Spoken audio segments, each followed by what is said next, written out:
September ২, ২০২৫। প্রত্যুষের নরম আলো হাতছানি দিয়ে এসে নাসির মঞ্জিলের বারান্দায় পড়ছে। রোদের পরিমাণটা আজ মিহি। ধারণা করা হচ্ছে সময় বাড়ার সাথে তীব্রতা আরও বাড়বে। গাছের ডালে ডালে পাখিরা ডাকাডাকি করছে। সবুজ দূর্বা ঘাসগুলোতে কুয়াশার ছিটা পড়ে ভিজে আছে মোটামুটি। সতেজ ঘাসগুলো পায়ে মারিয়ে ছুটে চলেছে উড়ন্ত এক কিশোরী। তার হাসির সুর চারিদিকে ঝংকার তুলছে। প্রত্যুষের আলো ধীরে ধীরে আরও বাড়তে লাগল। নিঝুম রাস্তায় কয়েক মিনিট হেঁটে বেড়ালো নুসরাত। আশপাশে মানুষ কি একটা কুকুরেরও দেখা নেই। তার হাঁটার সঙ্গী হয়েছে বন্দুকজি। ভারী পেট নিয়ে নড়তে পারছে না। আশা করা যাচ্ছে কয়েকদিনের ভেতর বাচ্চা জন্ম দেবে। সকাল সকাল ঘুম ভেঙে যাওয়ায় উঠেই নামাজ পড়েছে সে। ছোটবেলা থেকেই তাদের শেখানো হয়েছে যা ইচ্ছে করো সারাদিন, কিন্তু ওয়াক্তের নামাজ ওয়াক্তেই যাতে শেষ করতে পারো সেদিকে ধ্যান রাখবে। নুসরাত মেনে চলে সেসব। রেগে গেলে যত গালিগালাজি করুক, নামাজ পড়া ছাড় দেয় না সে। হঠাৎ হঠাৎ ছুটে যায়, তবুও চেষ্টা করে আল্লাহর ইবাদতগুলো আদায় করার। সৈয়দ বাড়ির সবাই কম বেশি নামাজ পড়ে। জন্মের পর থেকেই দাদা বাবা চাচাকে দেখেছে সবাই নামাজ পড়ে। সেই থেকেই এই শিক্ষা তাদের নেওয়া। সে বিশ্বাস করে নামাজ কবুল করার মালিক আল্লাহ, তার নামাজও আল্লাহ কবুল করবেন। নুসরাতের ধারণাটুকু সত্যি। আল্লাহ এই নিয়ে অনেক আশা ইচ্ছে তার পূরণ করেছেন, হোক না সেটা দেরিতে। মানুষ যখন হাইহুতাশ করে মরে যায় দোয়া কবুল হচ্ছে না বলে, আল্লাহর উপর থেকে বিশ্বাস উঠিয়ে নেয়, সেসব দেখলে ভীষণ হাসি পায় তার। একটু ধৈর্য রাখলেই আল্লাহ তাআলা তাদের দোয়া কবুল করবে, কিন্তু নির্বোধ মানবজাতি তা বোঝে না। নুসরাত অস্বীকার করতে পারবে না, এমনকি অস্বীকার করবেও না কখনো। আজ পর্যন্ত সে যে কয়টা দোয়া করেছে আল্লাহ কবুল করেছেন তার দোয়া। কথাটা ভাবতে নিয়েই খুশিতে গা সামান্য দুলে উঠল তার। হাঁটাহাঁটি করল সময় নিয়ে। আজকের দিনটা আশা করল খুব ভালো কাটবে। যেহেতু সকালটা ভালোই কেটেছে, সেই আশা মনে চেপে হেলে দুলে বাড়িতে প্রবেশ করল। আহান আজ এখানেই আছে, বসে আছে লনে। নুসরাতকে দেখে ঠোঁট উল্টালো, মিনমিনিয়ে বলল, আমি ফিজিক্সে ফেল আপু। নুসরাত বাহবা দিল, বাহ, দারুণ ব্যাপার তো। তুমি খুশি হচ্ছ? নুসরাত উৎসাহী কণ্ঠে বলে উঠল, অবশ্যই, খুশি হব না কেন? পাস তো সবাই করতে পারে, কিন্তু ফেল কতজন করতে পারে? তুই সেটা করতে পেরেছিস, সেটা দেখেই তো গর্বে আমার বুক ফুলে উঠছে। আহান ভীষণ আপ্লুত হলো, ঠোঁট উল্টে ডাকল, আপু। নুসরাত পিঠে হাত বুলিয়ে দিয়ে বসল চেয়ারের উপর, পা দুটো তুলে রাখার সামনের টেবিলে। আরও উৎসাহ দিয়ে বলল, শোন, নিউটন পরীক্ষায় ফেল করে বিজ্ঞানী হয়েছে। এমনকি আইনস্টাইন, রবার্ট রসায়নের জনক কে যেন, ওইটাও ফেল করে করে এই পর্যন্ত এসেছে। আমাদের কবি কাজী নজরুল ইসলামও নিয়মিত ফেল করতেন। আর বিশ্বকবি রবীন্দ্রনাথ ঠাকুরের কথা বলিস না, উনি 3বার ম্যাট্রিক ফেল করে বিশ্বকবি হয়ে গেছেন। এরপর উদাহরণস্বরূপ তুই দেখ, কাউয়া কাদের। ব্যাটা তো টালটু, তবুও মন্ত্রী ছিল এক সময়। খালেদা জিয়া মেট্রিক ফেল, প্রধানমন্ত্রী ছিলেন এক সময়। শেষ উদাহরণ হিসেবে আমাকে দেখ, আমি এইচএসসি ফেল। ভবিষ্যৎ সৈয়দ চয়েস আমার হুকুমে চলবে। মানুষের জীবন সামান্য পরীক্ষা নির্ধারণ করতে পারে না। এই আমি সামান্য পড়ে একসময় কোথায় থাকব তুই বুঝতে পারছিস? এমনকি তুই নিজেও থাকতে পারিস আমার থেকে উপরের পদে। প্রয়োজন শুধু স্কিল ডেভেলপমেন্ট। তাই বলে পড়াশোনা ছেড়ে দিলে হবে না, পড়াশোনার প্রয়োজন। একজন জ্ঞানী আদর্শ মানুষ হওয়ার জন্য পড়াশোনার ভীষণ প্রয়োজন। সকালে রোদের দেখা পেলেও সময় কাটার সাথে সাথে তা মিলিয়ে গেল কোথাও। মিয়ে গেল প্রকৃতি, বাতাস হলো। ঝিরিঝিরি বৃষ্টি নামল। অতঃপর সন্ধ্যার দিকে আকাশে রক্তলাল আভার দেখা মিলল। নুসরাত দেখল প্রকৃতির এমন অদল বদল। বুঝে উঠতে পারল না এমন অদ্ভুত রঙে রঙিন হচ্ছে কেন ধরণী। নুসরাতের প্রকৃতি নিয়ে গবেষণা আর করা হলো না। নাসির সাহেবের আদেশে না চাইতেও নাহিয়ানের সাথে দেখা করতে যেতে হলো। তাদের দেখা করানোর জন্য লোকেশন ঠিক করা হলো ক্লাউডাই রেস্টুরেন্ট। নাসির সাহেব পৌঁছে দেওয়ার কথা বললে নুসরাত বলল, আমি নিজে যেতে পারবো আব্বা, আপনার যাওয়া লাগবে না। নুসরাত নিজের কথা মতোই বের হলো সন্ধ্যা 6:48 নাগাদ। কালো রঙের ট্যাঙ্ক টপ, তার উপর সাদা রঙের শার্ট যার সবগুলো বোতাম লাগানো, আর ঢিলে ঢালা ব্যাগি প্যান্ট যার টাকনুর নিচ স্পর্শ করে রাস্তায় গড়াগড়ি খাচ্ছে। কানে সবসময়কার পরিহিত একটা পালের রিং, নাকের নোজ রিং যা জ্বলজ্বল করছে স্বাভাবিকভাবে, ঠোঁটে চকলেট কালার লিপ অয়েল দেওয়া, পায়ে একজোড়া লুটভিটনের হিল বুট, বাঁ হাতের অনামিক আঙুলে আজমল আলীর দেওয়া একটা সোনার রিং যার উল্টো দিকে খুবই সূক্ষ্মভাবে খোদাই করে লেখা আরশ, উপরে ডায়মন্ড পাথরের কারুকার্য, হাতে ক্যালির একটা ব্যাগ। হাতের আঙুলে গাড়ির চাবি ঘুরিয়ে ঘুরিয়ে বাড়ি থেকে বের হলো সে। হাসি মুখে গলা ছেড়ে দুই একটা গানের 2 লাইন গাইল। অতঃপর গাড়িতে উঠে বসে টান মেরে নিজের গন্তব্যে পৌঁছালো। নাহিয়ান প্রথম থেকেই অপেক্ষায় বসেছিল। নুসরাতকে আসতে দেখে উঠে দাঁড়ালো। চেয়ার টেনে দিল তার বসার জন্য। সৌজন্যতার খাতিরে নুসরাত হাসল সামান্য নাহিয়ানের দিকে তাকিয়ে।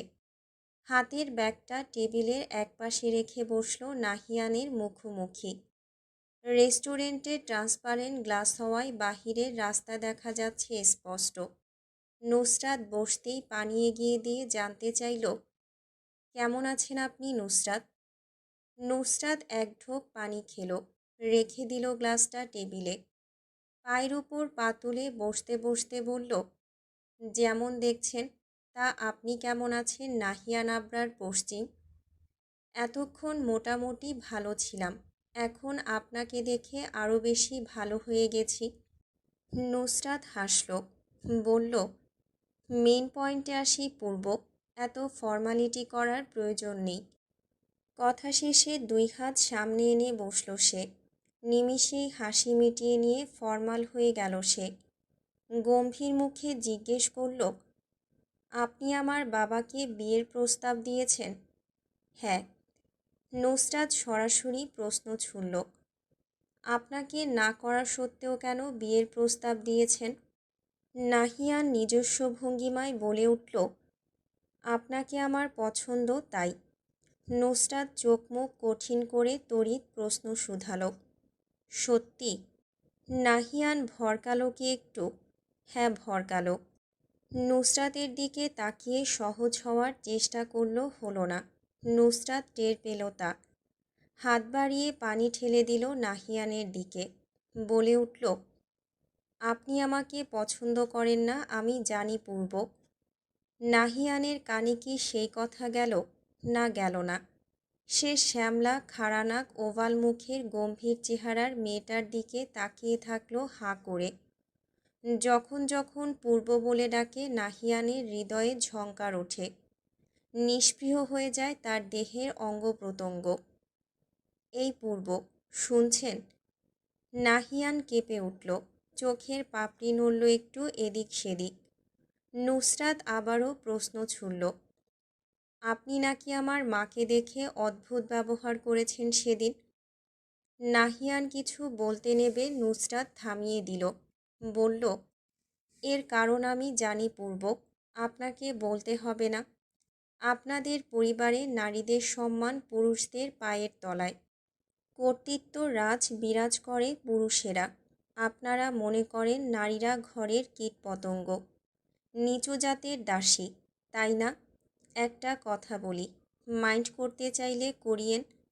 আপনারা মুসলিম হয়ে গেলেও আগের হিপ্রোক্রেসি খ্রিস্টানের এখনও যায়নি। ইসলামে নারীর সম্মান সবার আগে, কিন্তু আপনারা তা করেন না। এবার ভাবছেন আমি এগুলো কি করে জানি? আপনি আমার ব্যাপারে এত কিছু জানেন, আর আমি জানবো না তা কি করে হয়? আমিও টুকটাক আপনার ব্যাপারে জানি। ঘরের বউদের সম্মান দিয়ে কথা বলতে শিখুন, তাদের দাসী নয় রানী বানিয়ে রাখুন। যাই হোক, আপনাদের পরিবারের ম্যাটার আমার না বলাই বেটার হবে। তো যা বলছিলাম, আপনি আমায় পছন্দ করেন না, এটা আপনার জেদ আমাকে নিয়ে। নাহিয়ান অবাক হলো, চোখে মুখে ফুটে উঠল তা। বেঘোরে আওড়ালো, জেদ? নুসরাত মাথা দোলালো, বলল, হ্যাঁ জেদ। আমি এই আপনাকে কি বললাম? আপনাদের পরিবার স্বাধীন চেতা নারীদের দেখতে পারে না, যেমন আমার মতো নারীদের, যারা একটু উগ্রমেজাজি বদ হয়। আপনি আমাকে যেদিন দেখেছিলেন ব্রাহ্মণবাড়িয়ায়, সেদিন আমাদের চোখাচোখি হয়েছিল মাত্র 5 সেকেন্ডের জন্য। এই চোখাচোখিতে প্রেম হয় না পূর্ব। আপনি আমাকে পাওয়ার একটা জেদ নিজের মনে টেনে রেখেছেন।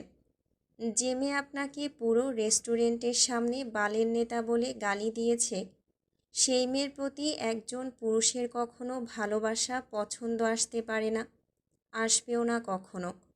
কিন্তু আপনার তো এসেছে। আমি কি করে তা বিশ্বাস করি? আর মোট কথা হলো, আমি ভালোবাসায় বিশ্বাসী নই।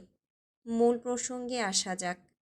আপনি জেদের বশবর্তী হয়ে এসব করছেন, এবং এখনও বিয়ে করার ইচ্ছেটা সেই জেদের কারণ।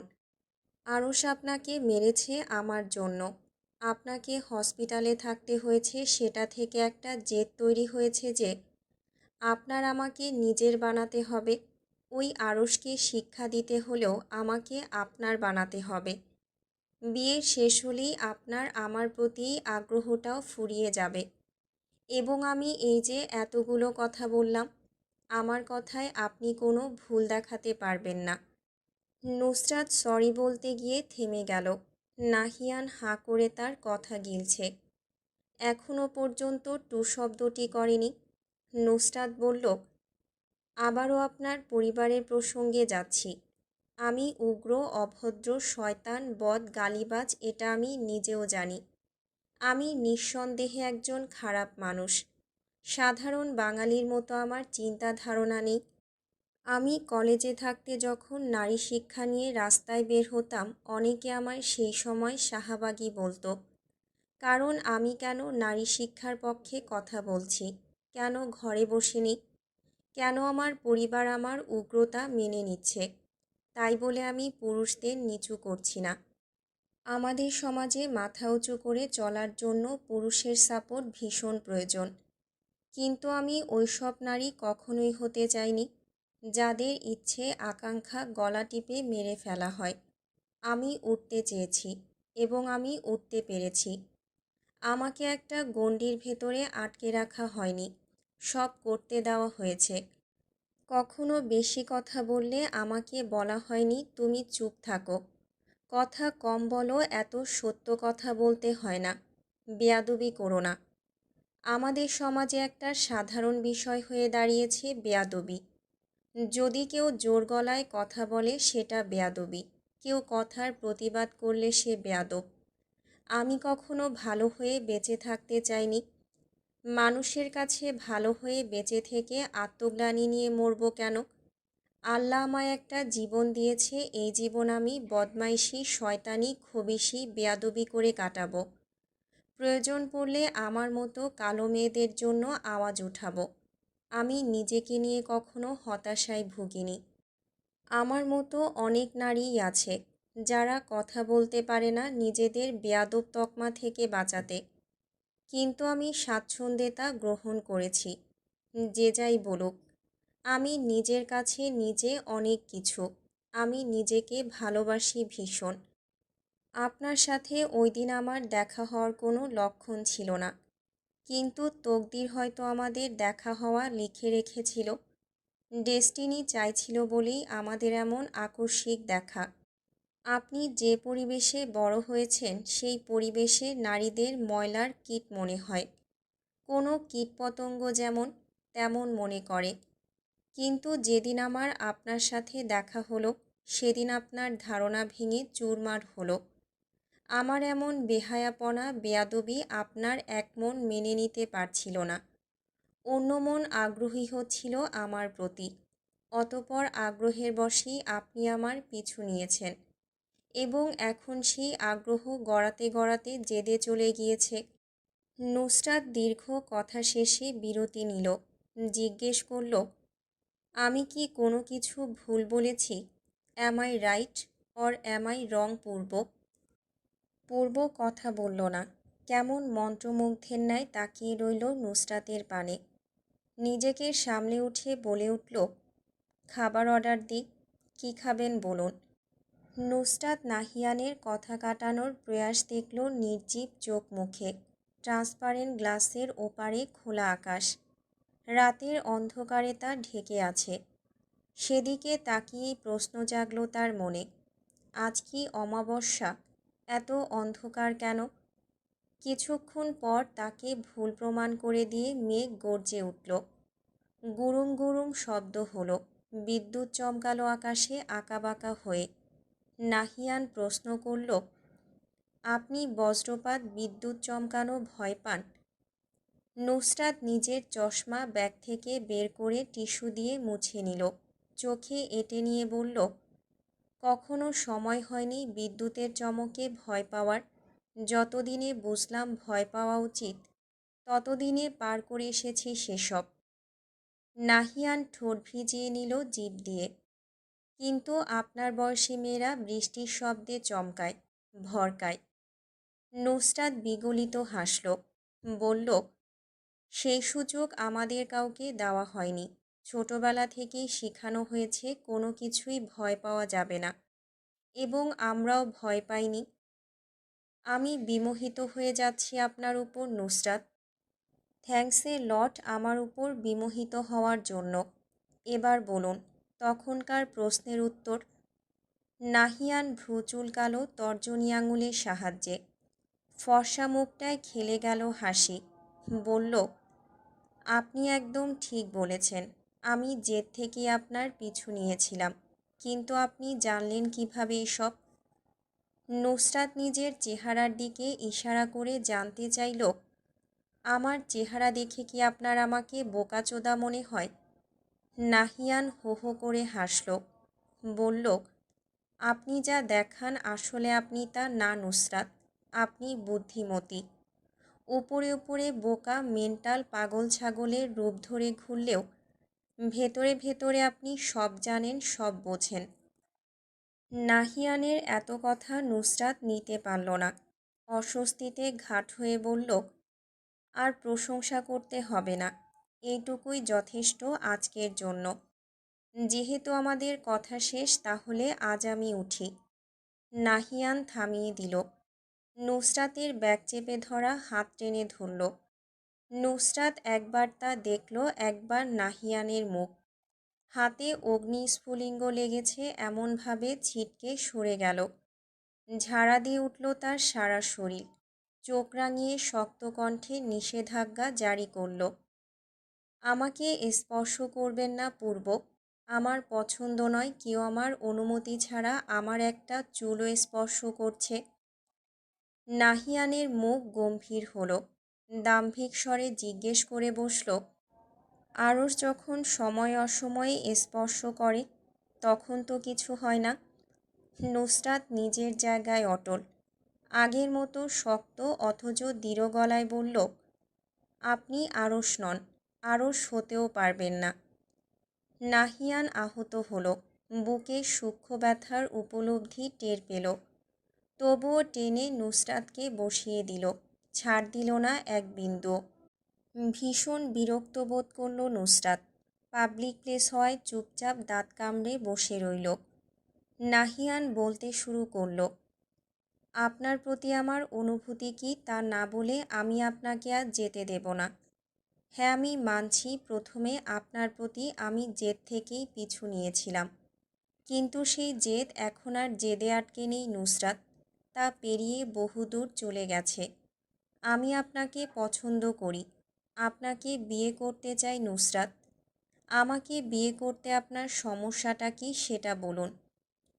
নাহিয়ানের বলার ধরন দেখে নুসরাত হেসে ফেলল। এত এত কথার বিপরীতে একটু হেসে উত্তর দিল, আমি বিবাহিত নাহিয়ান, সম্ভব না। তো কি হয়েছে? আপনাদের এই বিয়ের কথা কেউই জানে না। আর এসব ছোটবেলার বিয়ে ধরে বসে থাকে না কেউই।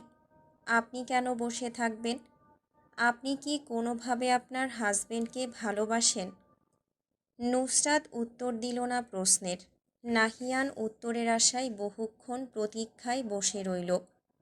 অতঃপর বলে উঠল, নীরবতা সম্মতির লক্ষণ বলে সবাই মানে। আমি তাহলে ধরে নিচ্ছি আপনি ভালোবাসেন আরশকে। নুসরাত নির্লিপ্ত কণ্ঠে বলে উঠল, যা ইচ্ছে ভাবতে পারেন, আমি কিছুই বলবো না এই বিষয়ে। নাহিয়ান হাসল। মুখোমুখি বসা নুসরাত বিরক্ত হবে জেনেও হাত চেপে ধরল নিজের হাতের মুঠোয়। কণ্ঠে হতাশা নিয়ে জিজ্ঞেস করল, আমাকে ভালোবাসলেন না কেন নুসরাত? আমি কি এতটাই খারাপ যাকে ভালোবাসা যায় না? তাকিয়ে রইল নুসরাত, চুপচাপ নির্লিপ্ত দৃষ্টি। হাত ছাড়ানোর প্রয়াস করল না। নাহিয়ান আবারও বলল, কেন ভালোবাসলেন না আমায়? একটু তো টাই দিতে পারতেন। শক্ত গলায় নাহিয়ানের নাম ধরে ডাকল, নাহিয়ান, আপনি নিজের লিমিট ক্রস করছেন। লিমিট অনেক আগেই ক্রস করেছি নুসরাত। লিমিটের ভেতর থাকলে আপনার প্রতি আমার অনুভূতি এত প্রখর হতো না। নুসরাত উঠে দাঁড়ালো, হাত ছাড়িয়ে নিল নাহিয়ানের হাত থেকে। ব্যাগ চেপে ধরে রেস্টুরেন্ট থেকে বের হবে ভাব তার মধ্যে বিরাজমান। এর মধ্যে তার টাকনুর কাজটা চেপে ধরল উঁচু পাহাড় সমান লোকটা। আঁতকে উঠল সে। ছিটকে দূরে সরতে চাইল, হলো না। নির্জীব নিস্পৃহ দৃষ্টিতে চেয়ে রইল পায়ের দিকে। রোবটিক কণ্ঠে বলে উঠল, falling in love is not love Nahiyan, this is just attraction. এবং আপনার আমার প্রতি অনুভূতি অ্যাট্রাকশন। তার কথা শেষ হতেই নাহিয়ান ভঙ্গুর কণ্ঠে বলে উঠল, আপনাকে না দেখলে যদি আমার শ্বাস আটকে আসে। দিনে আপনাকে মনে পড়ে হাজারবার। হৃদয়ের চলাচল বন্ধ হয়ে যায়। আমি যতটা নিঃশ্বাস প্রতিদিন নেই, সেই নিঃশ্বাস নেওয়ার সাথে আপনাকে আমার মনে পড়ে। তাহলে সেটা কি? আপনি এখনও বলবেন শুধু অ্যাট্রাকশন নাকি জেদ? আপনার প্রতি আমার কোনো আকর্ষণ বা জেদ নেই। আমি আপনাকে ভালোবাসি নুসরাত, ভীষণ ভালোবাসি। আপনাকে না পেলে আমি বাঁচব না। খোদার কসম করে বলছি, আপনাকে আমি ভীষণ করে চাই। নুসরাত নাহিয়ানের এত কথার বিপরীতে টু শব্দটি করল না। নিজের পা ছাড়ানোর জন্য ঝুঁকে যেতেই নাহিয়ান চোখ তুলে তাকালো। চোখাচোখি হলো দুইজনের সেকেন্ড দুয়েকের জন্য। আজ নুসরাত চোখ সরালো না, নাহিয়ান সরিয়ে নিল। মনে প্রশ্ন উদয় হলো, কেঁদেছে কি লোকটা? অমন চোখের ভেতর পানির ঢেউ খেলছিল কেন? তাকে না পাওয়ার বিরহে কাঁদছে লোকটা। বুকে সূক্ষ্ম কষ্টের এক দানা এসে উকি দিল নুসরাতের। তবুও অবিচল রইল সে। টান টান হয়ে রইল ওভাবে উঁচু শিরা উপশিরা নিয়ে। ভাবাবেগ দেখা গেল না। নাহিয়ান বিড়বিড় করল, আপনি ভীষণ পাষাণ নুসরাত, আপনি পাষাণ। আপনার হৃদয় পাথরের থেকেও বেশি শক্ত। পাথরের মতো নারী আপনি, পাথরের মতো আপনার ব্যবহার, পাথরের মতো চোখ, হৃদয় পাথরের। মুখ দিয়ে যা বলেন তা পাথরের। পাষাণ পাষাণ পাষাণ। নুসরাত শুনলই না সেসব। পা টেনে ছাড়িয়ে নিল পাষাণের মতো করে। ধূপধাপ পায়ে এগিয়ে যেতেই নাহিয়ান পেছন থেকে জিজ্ঞেস করল, যার জন্য আমাকে ছেড়ে চলে যাচ্ছেন, আমাকে গ্রহণ করলেন না, সে কি আপনাকে ভালোবাসে? নুসরাতের চলতে থাকা পা থামল।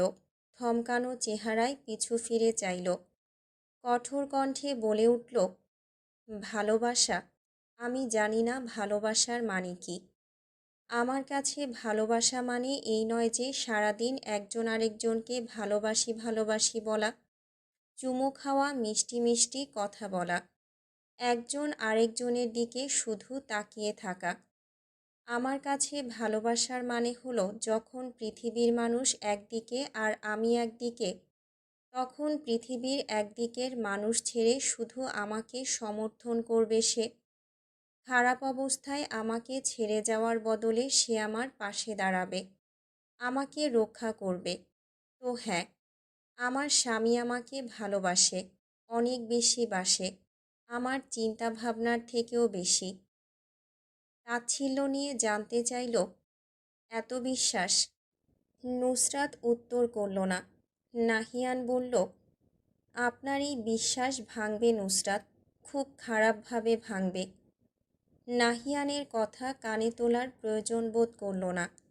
রুট মুখ চোখ করে পা চালিয়ে এগোলো সম্মুখে। পেছন থেকে আওয়াজ আসছে কারোর কথার, হয়তো তোফেটা। জিজ্ঞেস করছে, আপনি ওর ভেতর কী এমন দেখেছেন ভাই, যে এতটা ভালোবেসে ফেলেছেন? নুসরাত থেমে দাঁড়ালো, ঘাড় ঘোরালো না।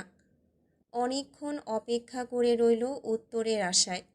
নুসরাতের অপেক্ষার অন্তিম ঘটিয়ে নাহিয়ান ভঙ্গুর কণ্ঠে উত্তর দিল, যখন ওর নির্মল চেহারাটা দেখেছি, এরপর আর কিছু দেখিনি, দেখার প্রয়োজন পড়েনি। আকাশের অবস্থা খুব একটা ভালো নেই, বাতাস হচ্ছে চারিদিকে, বৃষ্টি নামবে নামবে ভাব। আকাশ দাপিয়ে বেড়াচ্ছে বৃষ্টি তখন, গুরুম গুরুম শব্দে মুখরিত আশপাশ। রেস্টুরেন্টের গ্রাউন্ড ফ্লোরে নেমে গিয়ে হাতের ঘড়িটা দেখে নিল সে। বাজছে এখন 7:48। নাহিয়ানের কথা ঘুরে ফিরে কানের কাছে বাজছে। না চাইতেও খারাপ লাগা কাজ করছে। কেমন করে তাকিয়েছিল লোকটা তার দিকে শেষ আশা নিয়ে।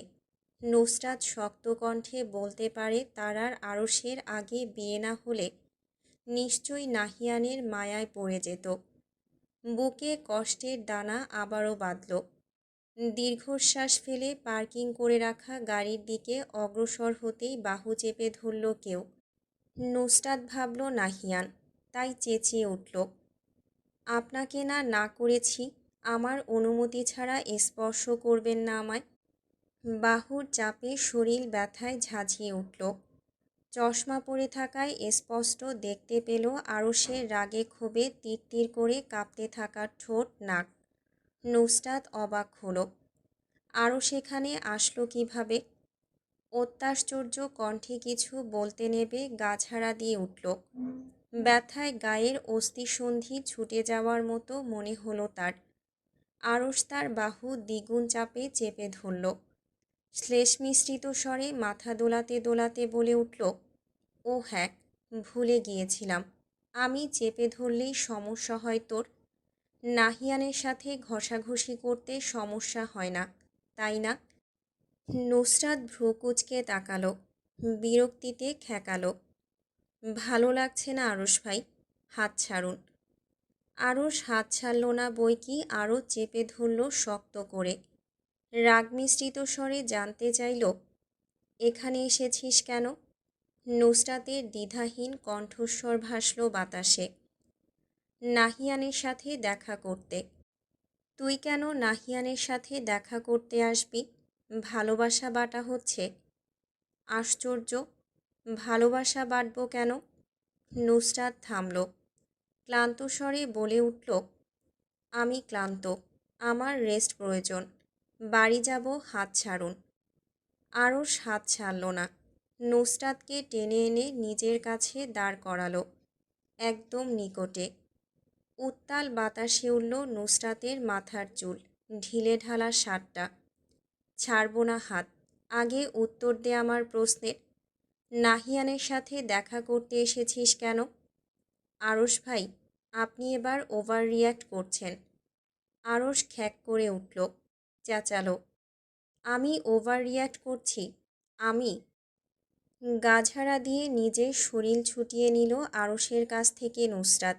দূরে দাঁড়িয়ে বলল, হ্যাঁ, আপনি করছেন ওভার রিয়্যাক্ট, একটা সামান্য বিষয়কে বাড়িয়ে চাড়িয়ে দেখছেন। তাহলে তুই বলছিস বাড়িয়ে চাড়িয়ে দেখব না? বাড়িয়ে দেখা আমার জন্য পাপ? নুসরাত বিন্দুমাত্র আগ্রহ পেল না এই বিষয়ে কথা বাড়ানোর। আরশের টানা হেঁচড়ায় মেঝেতে ব্যাগ পড়েছিল, তা ঝুঁকে নিতে যাবে এক একটা বাক্য তীরের ফলান্না এসে বুকে বিদ্ধ হলো তার। নির্জীব দাঁড়িয়ে রইল কয়েক মিনিট ওইভাবেই। ব্যাগটা তুলল না, অবহেলা নিয়ে পড়ে রইল কংক্রিটের লনে। আরশের কথাটুকু শ্রবণ হলো না ঠিকঠাক যেন। কানের ভুল ভেবে আবারও শোনার জন্য মুখিয়ে উঠল তার সমগ্র ইন্দ্রিয়। নুসরাত যে কথাটা নিজের কানের ভুল ভেবে উড়িয়ে দিতে চাইল, সেই কথা আরশ আবারও সেই দাম্ভিক স্বরে বলল, তুই একটা চরিত্রহীন। থমকানো চেহারায় তাকিয়ে রইল আরশের দিকে নুসরাত। চোখ মুখের অবস্থা হতবিহ্বল। নির্বাক অবস্থা যে তার, কিছু বলার ভাষা হারিয়েছে। বৃষ্টির ফোঁটা ততক্ষণে পড়তে শুরু করেছে ধরণীতে।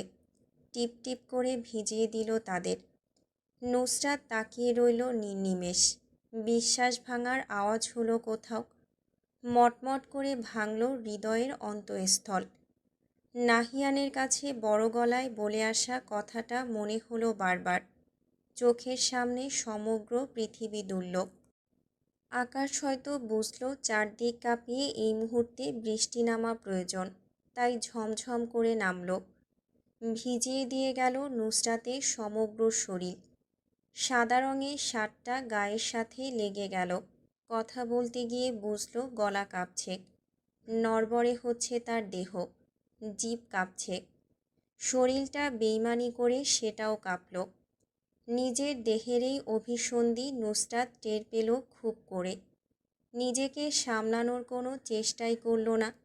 চেঁচিয়ে উঠল দ্বিগুণ স্বরে, কোন সাহসে আমাকে আপনি চরিত্রহীন বলেছেন? এই অধিকার আপনাকে কে দিয়েছে? আরশ নিজের কথায় অটল রইল। পাগলের মতো একভাবেই চেঁচালো, তুই চরিত্রহীন, তুই চরিত্রহীন। আমি চরিত্রহীন? আমি? নুসরাত থামল। শরীর কাঁপল সাথে দ্বিগুণ তেজে। শরীরের সব শক্তি সঞ্চয় করে এগিয়ে এসে দাঁড়ালো আরশের মুখোমুখি। হাত ঘুরিয়ে এনে ঠাস ঠাস করে বাজিয়ে দুটো থাপ্পড় বসালো আরশের দুই গালে। ক্ষোভে রাগে নাকের পাটাতন কাঁপল। জবান চালালো কঠোর থেকে কঠোর স্বরে, কোন সাহসে আপনি আমাকে চরিত্রহীন বলেছেন? কোন অধিকারে আমাকে আপনি এটা বলেছেন? কোনো অধিকার আছে আপনার আমার উপর?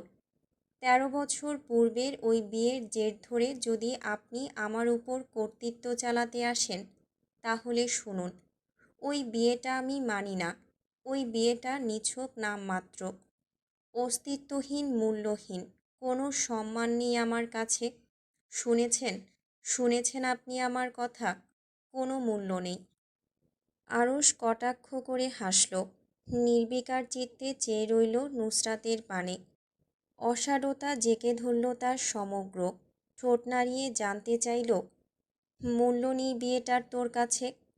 গর্জালো সে দাম্ভিক স্বরে। টান টান হয়ে দাঁড়িয়ে থেকে উত্তর করল, না, এক ফোঁটাও নেই। কথা শেষে ঢোক গিলল, ঠোঁট কাঁপল থরথরিয়ে।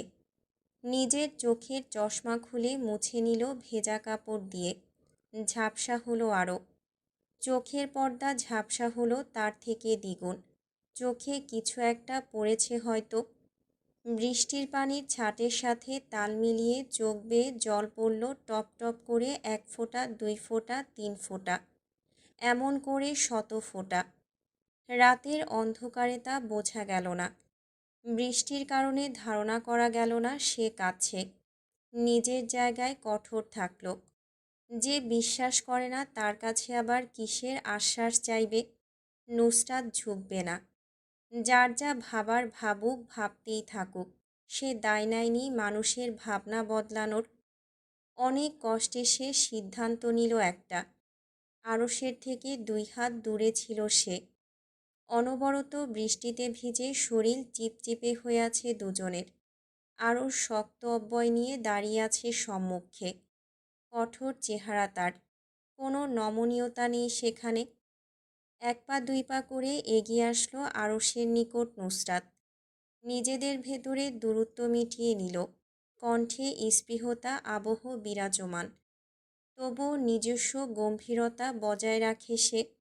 মেয়েলি কণ্ঠ ঝংকার তোলে ওই বৃষ্টির সাথে। এই সম্পর্কের ভার বয়ে চলা আমার দ্বারা আর সম্ভব না। আরশ ভাই, লেটস গেট ডিভোর্স।